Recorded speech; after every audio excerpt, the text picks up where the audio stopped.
आप सोच रहे होंगे 9 रूप तो देवी के होते हैं, फिर बहू? भाई बहू भी तो लक्ष्मी का रूप है।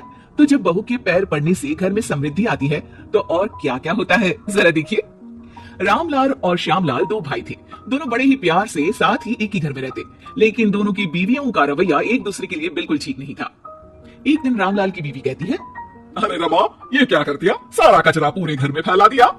माफ करना दीदी, मैंने रखा तो एक ही जगह था, लेकिन हवा इतनी तेज चली कि उड़ गया। अभी उठा देती हूँ। हाँ हाँ जल्दी करो।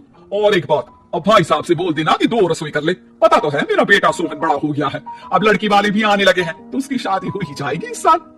हाँ हाँ दीदी, मेरा बेटा विहान भी तो बड़ा हो गया है और उसकी भी तो शादी होनी है। ठीक कहती हैं आप। अब हम ऊपर वाले तल्ले पर शिफ्ट हो जाएंगे। मैं विहान के पापा से बात कर लेती हूँ।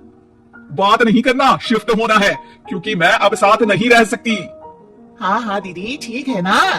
फिर क्या हो जाते हैं एक घर के एक परिवार के 2 टुकड़े और 2 रसोई, दोनों के बेटों की शादी। और फिर शुरू होती है कहानी। अरे मेरी बहू तो ढेर सारा दहेज लाई है। ये देखो, बड़ा टीवी, एसी, कार और गहने भी। दीदी ये तो बहुत अच्छा है, लेकिन है कहाँ आपकी बहू? अब वो सो रही है, थोड़ी रिजर्व टाइप की है ना, अपने ही कमरे में रहती है और ज्यादा बात भी नहीं करती। तभी रमा की बहू की आवाज आती है, माँ कहाँ है आप? जल्दी आइए, नाश्ता ठंडा हो रहा है और मुझे भी भूख लग रही है। आ रही हूँ बेटा, रुक। दीदी चलू क्या? ये लड़की मेरे साथ ही बैठकर खाती है, वैसे भी भूख लगाई है। ये बोलकर वो चली जाती है। तभी श्यामा की बहू बाहर आती है और बाहर की ओर जाने लगती है। अरे बहू, कहीं जा रही हो क्या? क्या है माँ जी, बिना बात के ठोका मत करो। जा रही हूँ मैं। वैसे भी मेरे पापा ने कार घर में रखने को तो नहीं दी है ना। अरे नहीं नहीं बेटा, बिल्कुल बिल्कुल, घूमो घूमो। मैं तो कहती हूँ मुझे भी साथ लेकर जाया करो, साथ ही घुमा करेंगे। अरे नहीं नहीं, मैं आपके साथ बिल्कुल भी कंफर्टेबल नहीं हूँ। वैसे भी मैं शॉपिंग में जा रही हूँ, कहाँ आपको टांगती फिरूंगी। ये बोलकर श्यामा की बहू निकल जाती है। तभी उसके कान में ऊपर वाले तल्ले से हंसने की आवाज आती है। और ये कौन इतनी जोर जोर से हंस रहा है?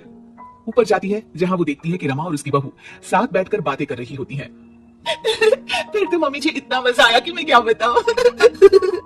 हाँ हाँ बहू, सुनने में ही हंसी नहीं रुक रही। तू तो वहां मौजूद थी। तभी दोनों की नजर श्यामा पर पड़ती है। अरे ताई जी आइए ना, आइए। वो उनके पैर छूती है और फिर चाय बनाकर लाती है।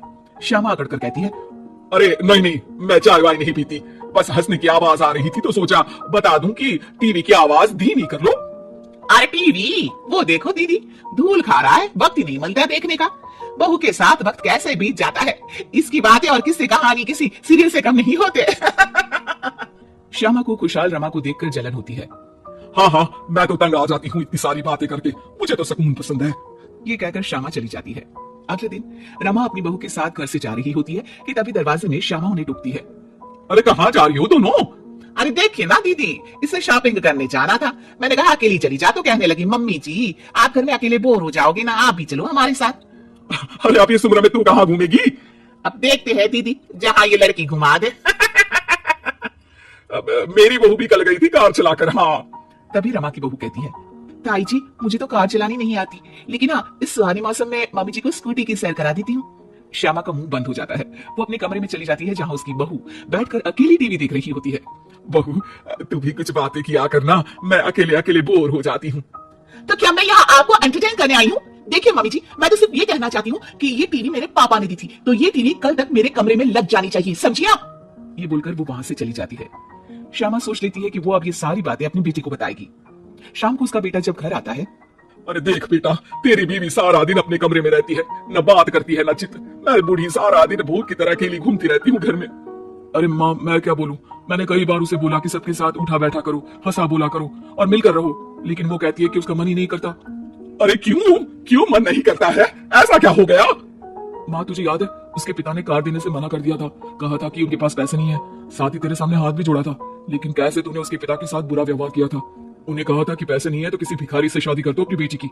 तो हाँ हाँ बेटा, तभी तो आज दरवाजे पर इतनी लंबी कार खड़ी है। बस माँ, तो अब तू उस कार से ही बात कर और उससे मन लगा, क्योंकि पिता की आंखों का आंसू आपकी बहू के दिल तक उतर चुका है और आपकी इज्जत उसकी नजर में। आप श्यामा को समझ